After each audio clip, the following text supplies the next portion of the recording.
என்ன இருந்தாலும் திட்டம் போட்டு செயல்படுத்தப்படுகிற ஒரு திட்டமாக சூழலை உருவாக்குவதற்காக முடிவெடுப்பது என்று வரும்போது காட்சி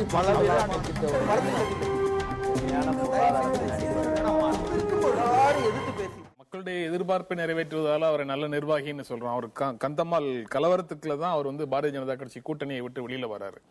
அந்த கூட்டணியில தொடர்ந்து நீடிக்க முடியாதுங்கிற முடிவை எடுப்பதற்கு அங்க நடக்கக்கூடிய ஒரு கலவரம் தான் காரணமாக இருக்கு. அந்த கலவரத்துக்கு பின்னால் அவர் எடுக்கிறது ஒரு கொள்கை முடிவு தானே. அவர் ஒரு லட்சியவாதம் நிறைந்த மனிதராகத்தான் இருக்கிறாருன்னு தானே சொல்ல முடியும். அப்படி இல்லையா? இல்ல, அப்படி இல்ல. நம்ம அந்த மக்கள் பார்க்கிற பார்வை என்பது நம்ம ஒண்ணு புரிஞ்சுக்கணும். ஒரிசா, ஜார்க்கண்ட், பீகாரினுடைய தென்பகுதிகள், சத்தீஸ்கர், இந்த பஸ்தார் ரீஜன், சத்தீஸ்கர்ல இருக்கக்கூடிய இந்த தண்டகாரண்யத்தில் வாழக்கூடிய பெரும்பான்மை மக்களுக்கு அரசு அங்கே சென்று சேரவில்லை என்பதுதானே மன்மோகன் சிங் ஒப்புக்கொண்ட உண்மை. அரசு நிர்வாகம், அரசின் திட்டங்கள், நாம சொல்லக்கூடிய இந்த ரேஷனிங் இதெல்லாம் போய் சேரலையே. அப்படிப்பட்ட ஒரு இடத்துல இருக்கக்கூடிய மக்கள், அதே நிலையில வச்சுட்டு இருக்கிற மக்களுக்கு நீங்க கருவுற்ற பெண்களுக்கு 5000 ரூபாய், அங்க இருக்கக்கூடிய அந்த மகளிர் சுய நல உதவி குழுக்களுக்கு நிதி உதவி, இப்படி எல்லாம் செய்யக்கூடிய 1 ரூபாய்க்கு அரிசி, அது இதுவரைக்கும் எந்த ஆட்சியும் செய்யாததை இவர் செய்யும் பொழுது இவருக்கு ஆதரவாக வாக்களிக்கின்றார்கள். ஒரு சின்ன புள்ளிவரம் எந்த அளவுக்கு உணர்த்தது பாருங்க. 38.8 விழுக்காடு வாக்குகளை பெற்று கடந்த முறை ஆட்சியை கைப்பற்றிய இவர் இந்த முறை 43 விழுக்காட்டுக்கு போயிடுறாரு. இந்த இது கான்ஸ்டன்டாவே இருக்கு. இன்னொரு அதாவது ஃபேக்டர்ஸ் நம்ம சொல்லுவோம் இல்லைங்களா, அப்படி இந்த தேச கட்சிகளோ இல்லது மற்ற கட்சிகளோ அங்கே காலூன்றுவதற்கான எந்த அடிப்படையுமே இல்லை அப்படின்ற அளவுக்கு அவருடைய வெற்றி இருக்கு. காரணம் 57 விழுக்காடு மக்கள் பிலோ பாவர்ட்டி லைன், வறுமை கோட்டுக்கு கீழ். இப்ப இந்த இடத்துல இருந்து நீங்க யோசிச்சு பாருங்க ஐயா, இதேதான் இங்க காசு கொடுக்கும் போதும் வாங்கிக்கிறாங்க மக்கள். அப்படின்னம்னா 100 ரூபாய் இங்க மகாத்மா காந்தி தேச வேலை வாய்ப்பு திட்டத்தின் கீழ் கிடைக்கக்கூடியது 135 ரூபா. ஆனா அவங்க கிட்ட எடுத்து போயிட்டு 1000 ரூபாய் குடும்பத்துக்கு நீட்டுறீங்க அப்படின்னோம்னா அங்கே அது ஒரு மாற்றத்தை தான் ஏற்படுத்தும். அந்த நிலையில அவங்க இருக்காங்க. எனவே இவருடைய திட்டம் அப்படின்றத நான் தப்பா மதிப்பிடல. அவ்வளவு பழங்குடி மக்கள் நிறைந்திருக்கின்ற அந்த சமூகத்துல இவர் செய்யக்கூடியது, அந்த பகுதிகளை சென்று இவர் செய்யக்கூடிய இந்த விஷயங்கள் அவங்களை சென்றடைத்ததன் விளைவு இவர் மீண்டும் ஜெயிச்சிருக்கிறார். அதாவது நீங்க ஜனநாயகத்துல ஆட்சியில மக்களுடைய பங்கேற்பு, அதெல்லாம் மக்களுடைய பங்கேற்பு உள்ளிட்ட ஒரு ஆட்சி தான் நல்ல ஆட்சி அப்படிங்கறதெல்லாம் பார்க்க வேண்டியது இல்ல. ஆட்சியை நடத்த வேண்டியது வேறு யாரோ ஒருத்தருடைய பொறுப்பு. ஆட்சி கொடுக்கறத வாங்குறது மட்டும்தான் மக்களுடைய பொறுப்பு. மக்களுக்கும் ஆட்சி நடத்துறவங்களுக்கும் எந்த விதமான தொடர்பும் கிடையாது அப்படிங்கிற மாதிரியான தேரின் அடிப்படையில இத பார்க்கிற மாதிரி ஒரு உணர்வு வருது. இல்ல அதாவது மன்னர் ஆட்சியில என்ன நடந்ததோ அதேதான் இப்பவும் ஆட்சி அவங்க தருவாங்க, நிர்வாகத்தை அவங்க தருவாங்க, மக்களுக்கு அதுல பங்கேற்கக்கூடிய எந்த சுதந்திரமும் கிடையாது அப்படிங்கிற மாதிரியான ஒரு துவனி அதுக்குள்ள வருது. மன்னர் ஆட்சி காலகட்டத்தில் உச்சகட்டத்தில் வாழ்ந்த வரலாற்றையும் நாம் படித்திருக்கின்றோம். மன்னர் ஆட்சியில் மிகப்பெரிய சீரழிவு ஏற்பட்டதையும் நாம் பார்த்திருக்கின்றோம். அதனால அதுல வேறுபாடுகள் உண்டு. ஜனநாயகத்தை பொறுத்தவரை இந்த தேர்தலில் நீங்கள் பார்த்தீர்களானால் எந்தெந்த மாவட்டங்களை எல்லாம் நீங்கள் வறுமை நிறைந்த மாவட்டம் என்று சொல்கின்றீர்களோ அந்த மாவட்டங்களில் அதிகபட்சமாக 75 85 விழுக்காடு வாக்குப்பதிவு ஆயிருக்கு. இது ஒரு பெரிய விஷயம். அங்க அந்த மக்களின் மீது ஒரு அச்சுறுத்தல் இல்லை. அதே நேரத்தில் இன்னொன்றும் நீங்க பாத்தீங்க அப்படின்னம்னா நியாம்கிரி ஹில்ஸ்ன்றதை நம்ம அடிக்கடி படிச்சிருக்கோம். மிகப்பெரிய அளவிற்கு இந்த அலுமினியத்திற்கு அந்த கனிம வளம் இருந்த அந்த பகுதியில் அதை எடுத்துட்டு போறதுல அங்க இருக்கக்கூடிய அந்த பழங்குடி மக்கள் மிகப்பெரிய எதிர்ப்பு தெரிவித்து தொடர்ந்து போராடினார்கள். அந்த தொடர்ந்த போராட்டத்தை இந்த அரசால் சந்திக்க முடியவில்லை. பாஸ்கோ வெளியேறியது. அந்த அளவிற்கு அந்த மக்கள் கடுமையாக போராடினார்கள். அவர்களுக்கு தலைமையை கொடுக்க இப்பொழுது இருக்கக்கூடிய அந்த அரசியல் கட்சிகள் தவறியதன் விளைவு மாவோயிஸ்டுகளினுடைய நிழலுக்கு அவர்கள் சென்றார்கள் என்று மன்மோகன் சிங் ஒத்துக்கிட்டாரு. எதுக்கு நான் இதை சொல்றேன் அப்படின்னா, அப்பாவும் பேசும்போது சொன்னாரு, சிங்கூர்ல ஒரு நடந்த போராட்டத்தை ஒடுக்கிய மேற்கு வங்க அரசு போகுது, இங்க நியாம்கிரியில நடந்த போராட்டத்தை ஒடுக்க தவறிய அல்லது அதை சமாளிக்க முடியாத நவீன் பட்நாயக் மீண்டும் ஆட்சிக்கு வராரு. இதுல ஒரு சின்ன அந்த போஸ்கோ அந்த போராட்டத்துக்கு ஏபி பரதன் தலைமை தாங்கினார். நீங்க பத்திரிகைலாம் பார்த்திருப்பீங்க. அந்த போராட்டத்தில் கலந்து கொள்வதற்கு 2 வீலர்லயே அவர் போனார். நீண்ட சிபிஐ அதனுடைய தொழிற்சங்கங்கள் போராடியது. துப்பாக்கி சூட்டில் ஒரு 6-7 பேருக்கு மேல் படுகொலைக்குள்ளானார்கள். அதை நடத்தணும். அங்க இடதுசாரிகள் நடத்துறாங்க. அதையும் மீறி நக்சல்பாரிகள் ஆயுதம் தாங்கிய போராட்டங்கள் நடத்துகிறார்கள்.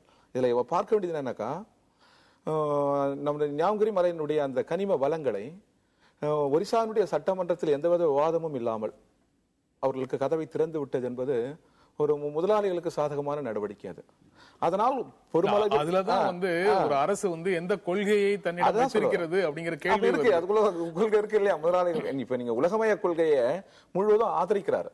எனவே தந்தை வழியிலிருந்து அவர் நீண்ட நெடுதூரம் விலகி விட்டார் என்பதுதான் எங்கள் கருத்து. அப்புறம் நீங்க சிங்ரூர், அது ஒரு அணுகுமுறை.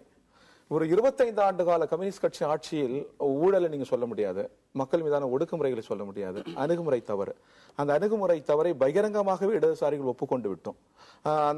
அதனால் ஆட்சியும் பறி கொடுத்துட்டோம். அந்த ஆட்சிக்கு நாங்கள் வாழ்த்தும் சொன்னோம், ஜனநாயகபூர்வமா வாழ்த்தும் சொன்னோம். பெரும் பகை ஏதும் இல்லை. தவறு, அது பின்னடைவு. அதிலிருந்து பாடங்களை பெற்று முன்னிலும் ஜனநாயக வழியில் நாங்கள் நடைபோடுவோம். எந்த வெற்றி பெற்றவர்களை கொண்டாடுவது, வெற்றி பெற்றவர்களை வழிபடுவது அப்படிங்கிறது ஒரு சராசரி மனித இயல்பு.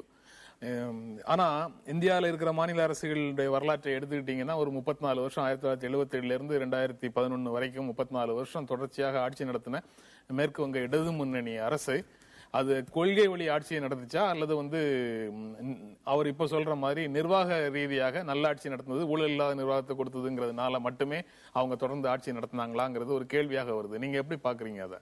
இடதுசாரிகளின் ஆட்சி வெஸ்ட் பெங்காலை பற்றி பேசணும் அப்படின்னா வளர்ச்சி எந்த சதவீதத்தில் இருக்குங்கிறதையும் சேர்த்து தான் பார்க்கணும். வெறும் கொள்கை பிடிப்பு மட்டும் போதுமான அந்த இடத்துல தான் அந்த வித்தியாசத்தை வந்து கம்யூனிஸ்டுகள் ரொம்ப பிடிவாதமாக பிடிச்சிக்கிட்டு இருக்காங்க. அப்படிங்கிற ஆட்சின்னு வரும்போது சில நீக்குப்போக்கான ஒரு அப்ரோச் இருக்கணும். கொள்கை ரீதியாக தன்னை ஷார்ட்லிஸ்ட் பண்ணிக்கணும், கன்ஸ்ட்ரைன் பண்ணிக்கொள்ளும் போது அவங்களால அந்த பெருமுதலாளிகள்னு சொல்லி அவங்களை ஒதுக்கும் போது ஒரு வளர்ச்சி என்பது பெருமுதலாளிகளை உள்ளடக்கியதான் வேணும். ஆனால் அதை எப்படி நம்ம ஹேண்டில் பண்றோங்கிற அந்த விஷயத்துல தான் ஒரு கவர்னன்ஸ் நடத்த முடியும். அப்ப சிறந்த ஆட்சிங்கிறதுல டெவலப்மெண்ட்டையும் சேர்த்தது தான் சிறந்த ஆட்சி.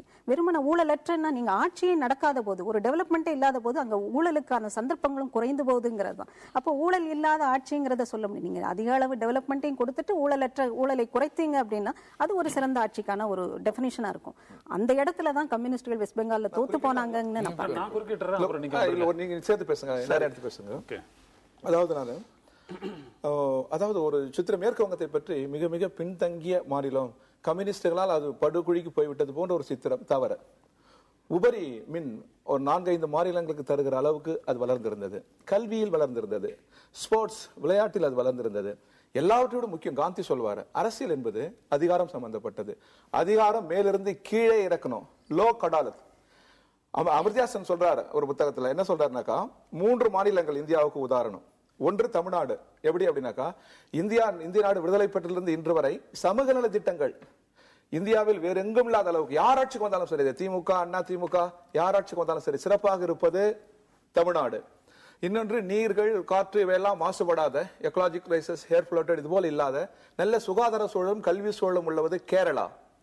மேற்கு வங்கத்தை பற்றி அவர் சொல்வதை கவனிக்கணும், சகோதரி கவனிக்கணும் தயவு செய்து. அதிகாரம் மேலிருந்து கீழ் வரை லோக் அடாலத், அது கீழறுக்கப்பட்ட முதல் மாநிலம் மேற்கு வங்காளம். அதுக்கான கதவுகளை திறந்து விடப்பட்டது மேற்கு வங்காளம். நீங்க ஒரு மாநிலத்தின் வளர்ச்சி மத்திய அரசாங்கத்தினுடைய அதிகார குவியலும் சம்பந்தப்பட்டிருக்கிறது. அதிகாரம் முழுவதும் குவித்து வைத்துக் கொண்டு ட்ரிப்பா ஒரு அதிகாரத்துக்கு போராடி மேற்கு வங்கம் தமிழ்நாடும் போராடியது எல்லாருக்கும் தெரியும் உங்களுக்கு. அதோட சம்பந்தப்பட்டிருக்கு, சேர்த்து நீங்க அதை பார்க்கணும். ஒரு விஷயம் நான் முடிச்சிடறேன், நீங்க பேசுங்க. 2வது, நாடு கடந்த பெரும் முதலாளிகள் இருக்கிறாங்க பாருங்க, இவர்கள் சுற்றி வளைத்து நாட்டை சூறையாடுகிறார்கள். ஆண்டொன்றுக்கு 6 லட்சம் கோடி அமெரிக்க டாலர் லாபமாக செல்கிறது. இன்னொரு காலனி அது. யாரை கேட்டு நீங்க கதவுகளை தெரிந்தீர்கள்? யார் வகுத்தது புதிய பொருளாதார கொள்கை? அதை பற்றி விரிவாக பேசலாம். நீங்க வெஸ்ட் பெங்கால்ல கரண்ட் எல்லாம் ரொம்ப சர்ப்ளஸா இருக்கு அப்படின்னு சொன்னாங்க. அங்க சர்ப்ளஸா தான் இருக்கும். காரணம் தொழில் வளர்ச்சி ஏற்படலாங்க. தமிழ்நாட்டை எடுத்துக்கிட்டோம்னாக்கி 2000 மெகாவாட் கரண்ட் உற்பத்தி பண்றோம்னா நம்முடைய தொழிற்சாலைகளுக்கு மட்டுமே தேவையான கரண்ட் 6500 மெகாவாட் தேவைப்படுது. எனக்கு அடிப்படையில் நீங்க சொல்ற விவரங்கள் கரெக்ட். வெஸ்ட் பெங்காலை பத்தி பேசுறதுக்கு நேரம் இல்லாதனால குறுக்கிடுறேன், மன்னிக்கணும். இல்ல பல 100 கோடி ரூபாய் செலவு செய்து ஆட்சிக்கு வர்றவங்க அரசியல் கட்சிகள், அரசியல் கட்சி தலைவர்கள், அவங்களுடைய ஒட்டுமொத்த எண்ண குவியலும் மக்களுக்கு நல்லாட்சி வழங்கணும் அப்படிங்கிற ஒரே நோக்கத்துக்கு தானா? அப்புறம் எந்த அரசியல் கட்சி ஆட்சிக்கு வந்தாலும் பல 100 கோடி ரூபாய் செலவழிச்சுதான் தேர்தலில் வெற்றி பெறாங்க. அப்புறம் எப்படி நல்லாட்சி தருவாங்கிற நம்பிக்கையை மக்கள் எல்லா கட்சிகளுக்கும் ஒவ்வொரு கொள்கைகள் இருக்கு. ஆனா மக்கள்கிட்ட எல்லாம் போய் அந்த கொள்கைகள் போய் சேர்ந்து அதுல முடிவெடுக்கல. சாமானிய மக்கள் 67ல அரிசிக்கு கியூல இருந்தாங்க. அன்னைக்கு திராவிட முன்னேற்ற கழகம் ஒரு கொள்கை வச்சது, அதைத்தான் அன்னைக்கு நம்பி அன்னைக்கு வாக்களிச்சாங்க. டெல்லியில 15 வருஷத்துக்கு முன்னால வெங்காயம் விலை கூடி போச்சு. பாரதிய ஜனதா ஆட்சி 15 வருஷம் ஆட்சிக்கு அந்த பக்கத்தில் போக முடியல. 1991 நம்ம தமிழ்நாட்டில் ஒரு வளர்ப்பு மகன் திருமணம் ஆட்சியை மாறி போச்சு. ஆக சாமானிய மக்கள் தான் மிக அதிகமாக வாக்களிக்கிறாங்க. அந்த மக்களை தொடர விஷயத்தை கையில் யார் எடுத்திருக்காங்களோ அதுதான் நடைபெறுது. இப்போ நம்ம நண்பர் கூட சொன்னாங்க, ஒரிசாவில் வந்து கற்பிணிக்கு 5000 ரூபா கொடுக்காங்கன்னா அது இந்தியா முழுதும் 6000 12,000 வரை கொடுக்குறாங்க. அதை இன்னைக்கு அப்படிப்பட்ட ஒரு நிலையில இருக்கவங்களை நம்ம தூக்கி விடத்தான் செய்யணும். நேற்று எப்படி இருந்து படிச்சவங்க எவ்வளவு பேர் இருந்தாங்க? 1902 எடுத்துக்கிட்டா 650 பட்டதாரி தமிழ்நாட்டில். இன்னைக்கு இவ்வளவு அது இருக்கட்டும். ஆனா ஒரு நல்லாட்சின்னா என்ன அப்படிங்கறத வந்து நம்முடைய அந்தந்த தேவைகள், அந்த நேரத்து தேவைகள், அந்த தேர்தல் சீசன்ல வரக்கூடிய தேவைகளை நிறைவேற்றும் அரசு அப்படின்னு பாக்குறதா, இல்ல நல்லாட்சின்னா என்னங்கிற அடிப்படையான கேள்விகளுக்குள்ள போக வேண்டியது இருக்கு. ஒரு இடைவேளைக்கு அப்புறம் நம்ம தொடர்ந்து பேசலாம்.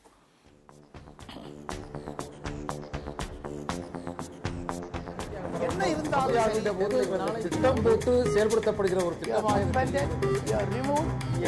சூழலை உருவாக்குவதற்காக முடிவெடுப்பது என்று வரும்போது ஆட்சி பல